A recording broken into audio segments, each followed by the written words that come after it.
Aujourd'hui, je teste des gourmandises qui ne devraient pas exister. Ces desserts sont exagérés et extravagants. Je veux en avoir le cœur net. Est-ce qu'ils sont vraiment incroyables ou est-ce qu'ils sont juste faits pour exploser sur TikTok ? Alors découvrons si toute cette folie les rend vraiment meilleurs ou si ce n'est qu'un chaos sucré. On commence avec celui-ci. Apparemment, ce n'est pas un milkshake, c'est un freak shake. Et à en juger par son apparence, c'est carrément une fête d'anniversaire dans un gobelet. Oh là là, ça démarre fort. Et ça n'en finit plus. J'ai mon gobelet ici, donc on va tout rafraîchir avec le milkshake. Il commence par le préparer. J'ai compris qu'un milkshake, c'est surtout de la glace et du lait. Ici, j'utilise une glace goût pâte à gâteau. Je ne suis pas tout à fait sûre du type de glace qu'ils utilisent ou de ce qu'ils mettent dans leur milkshake. Comme c'est un gâteau d'anniversaire, on ajoute cette glace goût gâteau d'anniversaire et un peu de lait. Ajoutons un peu de gâteau d'anniversaire. Mon gâteau d'anniversaire aura toujours un glaçage à la fraise. Et maintenant, mixons le tout. C'est un milkshake bien épais. Et c'est là que les choses deviennent folles. Donc, on a un bocal Mason et on ne fait pas que verser le milkshake dedans. On va prendre un peu de glaçage, en tartiner le dessus, puis le rouler dans des vermicelles colorées. Une fois que c'est fait, oh là là! Quoi? J'ai déjà vu des verres au bord givrés au sel. J'ai vu des verres au bord givrés au sucre. Mais je ne peux pas dire que j'ai déjà vu un bord avec du glaçage et des vermicelles. Mais ça a l'air plutôt cool. Mais la décoration du verre ne s'arrête pas là. Parce que maintenant, il faut ajouter un peu de couleur au verre. J'ai du candy melt et maintenant, on va juste ajouter quelques tourbillons dans le pot. Plus c'est désordonné, mieux c'est, j'imagine. Et ils ne se contentent pas d'une seule couleur. Ils en mettent 2. Oh, ça ressemble vraiment à une fête, non? Maintenant, on ajoute notre milkshake. Je pensais que c'était suffisant, mais non. On a gardé de la place pour ajouter une chantilly bien crémeuse. Tu te souviens quand j'ai dit que c'était toute une fête d'anniversaire? Quel anniversaire était complet sans un gâteau? Parce qu'on va ajouter une part entière directement sur le dessus. Encore du candy melt et des vermicelles colorées. Et pour couronner le tout, une dernière boule de glace. Franchement, à ce stade, il faut juste encore un peu plus de vermicelles. Quelqu'un a demandé « Comment tu manges ça, en fait ?» Je ne suis pas certaine, mais je pense qu'on commencera avec la cuillère puis on descendra. Si tu préfères plus de glaçage sur ton gâteau, c'est ton jour de chance. Qui n'aime pas le gâteau d'anniversaire? Quelqu'un a dit « Ce n'est pas mon anniversaire, mais j'aimerais bien, ça a l'air incroyable. Je vais te dire si le milkshake était bon, on y va. » Et... c'est un vrai rush de sucre.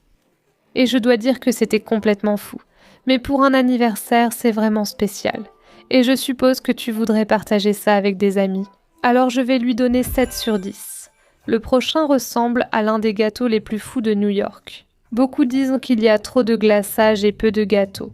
Honnêtement, je trouve qu'il ressemble à un gâteau du Dr Seuss. Quelqu'un d'autre l'a appelé une soupe de gâteau. Alors, faisons-le. Ce gâteau me paraît vraiment assez haut. Je vais donc commencer par superposer mes bases. Mettez un peu de glaçage pour le maintenir en place. Première couche. Deuxième couche. Oh, cette crème au beurre est tellement bonne. 3. Oh, le gâteau commence à devenir instable. 4. Oh là là, les amis, je ne sais pas. Il commence vraiment à devenir très instable. Et ça commence à pencher sur le côté, donc ça pourrait être ma dernière couche, même si j'avais prévu d'en faire 5. Mais pour éviter que ça ne devienne la tour de pizza penchée, on va le stabiliser avec des paisa boba. Vous voyez ce que je veux dire? Maintenant, je vais juste recouvrir le reste du gâteau avec du glaçage. J'ai mon glaçage dans une poche. On va pocher et glacer. Mon objectif, c'est de le rendre super lisse et parfait, comme le gâteau qu'ils ont apporté. J'espère que j'ai assez de crème au beurre pour glacer tout ce gâteau. Il ne me reste plus qu'une couche et c'est tout ce qu'il me reste. Allez, tu peux le faire. Vas-y, arrivé. Oh là là, j'y suis arrivée. Juste un tout petit peu de plus. Bon, maintenant, lissons tout ça. Pas mal, pas génial. Mais ça, ce sera ma touche finale pour que ce soit bien lisse. D'accord. On dirait un rouleau de papier toilette parfait. Mais maintenant, je dois le mettre au réfrigérateur pour qu'il devienne bien ferme avant de passer à l'étape suivante. En voyant leur gâteau, je trouve le mien bien plus gros. Après tant de douceur, je pensais manquer de créativité, mais je me suis trompée. Parce qu'apparemment, un donut n'est pas assez bon tant qu'il n'est pas enveloppé dans un cookie aux pépites de chocolat.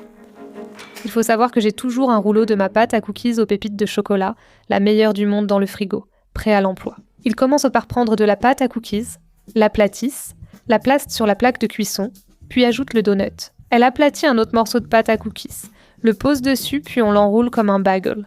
C'est une pâte à travailler, vous voyez? À peu près. D'accord, si vous voulez essayer, je vous conseille de laisser un peu décongeler votre pâte à cookies, car elle est difficile à manipuler froide. Très bien, quelqu'un dans les commentaires a appelé ça un dookie. Vous voyez? Un donut, cookie, dookie. Enfin, ça me donne l'occasion de dire dookie. Mais notre dookie est prêt à être enfourné et voyons s'il va garder sa forme. Alors pendant que notre dookie cuit, allons-y et préparons le glaçage qui va dessus. Oui, bien sûr qu'il y a un glaçage. Vous pensiez vraiment que ça allait être juste comme ça. J'ai chauffé de la crème liquide entière, puis ajouté des pépites de chocolat pour faire une ganache. Je verse la crème, laisse reposer 1 minute et mélange. Ça a l'air parfait. Je pense qu'il est temps de sortir notre dookie. Oh là là. Je vais être honnête. J'avais un peu peur que la pâte à cookies ne tienne pas sa forme et qu'elle tombe du donut. Mais ça a l'air plutôt bien. Je vais la laisser refroidir avant de passer à l'étape suivante. Versons ensuite la ganache au chocolat sur le cookie. Mon chocolat ressemble plus à un glaçage qu'à un nappage, mais laissez-moi ajouter un peu de glaçage au chocolat blanc dessus, et terminer avec quelques morceaux d'Oreo émiettés. La touche finale. Voilà, maintenant coupons-le pour voir ce qu'il y a à l'intérieur. Oh, mon Dieu. C'est décadent. Je ne vois même plus le donut. Waouh! Je vois le donut qui dépasse juste ici. Oh là là, c'est la chose la plus décadente que j'ai jamais goûtée. Là, il te faut vraiment du lait pour accompagner ça. Tu sais, je n'étais pas vraiment sûre de ce que ça allait donner, mais après avoir pris cette bouchée, j'ai l'impression que c'est le genre de dessert qu'on mange en une seule bouchée de toute façon. La saveur du donut glacé lui donne cette douceur unique qu'on ne retrouve qu'avec un donut glacé, associé aux cookies aux pépites de chocolat. C'est une combinaison incroyable, en plus de tout le chocolat sur le dessus. J'aurais pu me passer des Oreos, mais le donut et le cookie aux pépites de chocolat forment un duo parfait. C'est peut-être exagéré, mais je lui donne 8 sur 10. Notre crème au beurre pour gâteau est maintenant presque ferme au toucher, donc elle est prête à être glacée. Ils utilisent ce qui ressemble à une ganache au Candy Melts. Je vais faire fondre tout ça, puis faire des couches dans le gobelet et tout verser sur le gâteau comme eux. Je vais créer un arc-en-ciel de Candy Melts. Ce verre semble trouble, heureusement j'ai une solution de secours. Maintenant, pour les faire fondre, j'ai vu cette astuce sur TikTok où il suffit d'ajouter de l'eau chaude pour les faire fondre et ensuite on obtient la texture parfaite pour les arroser. Donc j'ai ma casserole d'eau chaude ici et chacun va prendre un petit bain chaud. J'espère vraiment que ça va marcher. Bon, le rose a l'air bien fondu. Laisse-moi mélanger un peu. C'est encore un peu dur au fond. Je vais toutes les remuer rapidement. C'est une de ces recettes où je dois juste faire confiance au processus parce que je ne sais pas vraiment si ça va marcher. Ça a l'air à la fois liquide et grumeleux. Peut-être que je vais passer au fouet. Oh, c'est ben mieux. Oui. Oh là là, ça commence vraiment à prendre forme. Waouh. Ça ressemble exactement à la leur. Parfait. Maintenant, faisons le reste. Notre glaçage est prêt et il verse en fait toutes les couleurs dans ce grand gobelet en couche. Mais voilà le truc. Je ne fais pas vraiment confiance au fait que ça va rester en couche sans se mélanger et devenir marron. Donc je vais faire un petit test rapide. Ajoutons un peu de bleu, puis le jaune. Est-ce que ça forme des couches ou ça se mélange? On peut dire que ça fait des couches. Plus ou moins. D'accord, notre test indique que ça fait des couches. Je vais essayer et verser le rose. Je vais le verser sur la spatule pour éviter que ça se mélange. Ça marche? John? Je n'arrive pas à croire que ça fasse des couches. C'est vraiment trop cool. Je vois que le jaune s'est un peu mélangé à l'orange de ce côté. D'accord. On va mettre juste un peu de vert et de bleu. Et c'est parti. Laisse couler. Waouh. Oh là là. On dirait un effet marbré multicolore complètement fou. Oh là là. Il verse juste le glaçage directement, mais j'essaye d'obtenir un motif plus circulaire. Toutes les autres couleurs finissent simplement par se mélanger sur l'assiette. Et oui, je dirais que le ratio gâteau-glaçage est à peu près équilibré maintenant. Mais essayons un morceau pour voir si c'est bon. Il se passe beaucoup de choses. Et même si je ne dirai jamais non à un gâteau et que je pense que tous les gâteaux sont bons, celui-ci a probablement plus le goût d'un gâteau de supermarché. Ce qui fait l'affaire, mais ce n'est pas le meilleur. Est-ce que cette recette devrait exister? Je ne sais pas. Percé était plutôt amusant, mais c'était clairement un peu chaotique et exagéré. 6 sur 10. Le prochain, c'est ce fameux pudding en forme de chat qui ressemble plus à un squishy tabac qu'à un dessert. Il est tellement doux et tremblotant, j'ai juste envie de le presser. Mais c'est censé être une panna cotta, et pour celui-ci, on peut absolument jouer avec la nourriture. D'accord, donc elle commence par faire gonfler sa gélatine. Donc j'ai déjà un peu d'eau ici et je vais juste ajouter ma poudre de gélatine. Je mélange rapidement pour bien l'hydrater. Pendant que ça gonfle, on va chauffer un peu de lait. J'ai ici un mélange moitié lait, moitié crème. Ça donne une texture bien rebondie. Ensuite, je vais l'adoucir avec un peu de sucre. Maintenant, je vais juste mélanger un peu, puis il suffit de porter le tout à une légère ébullition. Je ne veux pas vraiment faire bouillir, il faut juste voir un peu de vapeur s'échapper, ce qui me semble être le cas. Il est temps d'ajouter la gélatine. Éteignez le feu, ajoutez-la et mélangez jusqu'à dissolution. Je vais parfumer le mien avec un peu d'extrait de vanille. Notre lait est prêt, mais j'ai trouvé ce petit moule en forme de chat juste ici. Et maintenant, on va simplement le remplir, ça a l'air parfait. Maintenant, je dois juste m'assurer de faire éclater toutes les bulles d'air. Et maintenant, tout ce qu'il nous reste à faire, c'est de le mettre au réfrigérateur et de le laisser prendre pendant quelques heures. Il me reste encore beaucoup de mélange, et comme ça me fait penser à un tabac squishy, tu sais ce qu'on doit faire. Je vais faire une pâte toute tremblotante. Mais je me disais qu'on pourrait s'amuser un peu avec celui-ci et le rendre coloré. J'ai ici du sirop de fraise, et on va faire une couche à la fraise. Je vais prendre ma pipette et remplir à nouveau les coussinets de la pâte. Il suffit juste d'éclater les bulles d'air. Maintenant, je vais simplement la mettre au congélateur pour la laisser prendre pendant qu'on prépare la couche suivante. Alors, est-ce que vous pensez à la même chose que moi? Vous savez, ce qui irait bien avec la fraise, c'est le matcha. Si ça marche, ce sera peut-être le meilleur squishy tabac du monde. Versons-le dans notre lait, puis un coup de cuillère. La couche rose est prête, j'ajoute maintenant la couche de matcha. Je n'ai pas vraiment envie de risquer qu'il se mélange à la pâte, donc je vais le verser sur une spatule et le mettre au réfrigérateur. Voilà, nos petites douceurs sont prêtes, même juste dans le moule ici. Je peux déjà dire qu'elles vont être délicieuses. Bon, laissez-moi les décoller un peu. Et maintenant, espérons que ça marche. C'est tellement mignon, même vu d'en bas. Honnêtement, j'ai vraiment peur de tout gâcher, alors ça a marché. Oh mon Dieu. Oh. Mon Dieu, maintenant le chat. Oh. Oh mon Dieu. Attends, il reste une chose. Ils décorent toujours leur chat avec des graines de sésame. Il te faut des yeux et peut-être un nez. Alors, comme ce pudding en forme de chat est très viral, j'ai aussi vu beaucoup de cafés le servir avec une sauce à la fraise. Donc on va le mettre dans une petite mare de sauce à la fraise. Ceci est juste une purée de fraises que j'ai préparée tout à l'heure. Et maintenant, tu sais quelle heure il est. Quelqu'un a dit que c'est de ça que parlait la chanson Wiggle de Jason Derulo. Quelqu'un d'autre a dit « Je jouerai avec ça pendant des heures au lieu de le manger ». Honnêtement, moi aussi. Et pas seulement jouer avec, parce que j'ai aussi vu des vidéos de gens en train de le nourrir.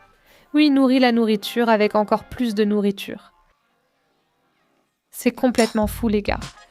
Mais attendez, il me reste une chose à faire. Prête? Je dois le casser. Frappe-le. Frappe ça, tout sur le pied. Frappe ça, donne-moi. Vous vous demandez tous quel goût ça a vraiment. Alors découvrons-le. Oh, c'est soyeux, lisse, tremblotant, mais on le savait déjà. Ça fond dans la bouche. C'est doux. C'est comme un flan. C'est légèrement sucré avec les fraises. Oh là là, essayons celui au matcha. Celui-ci tremblote encore plus si c'est possible.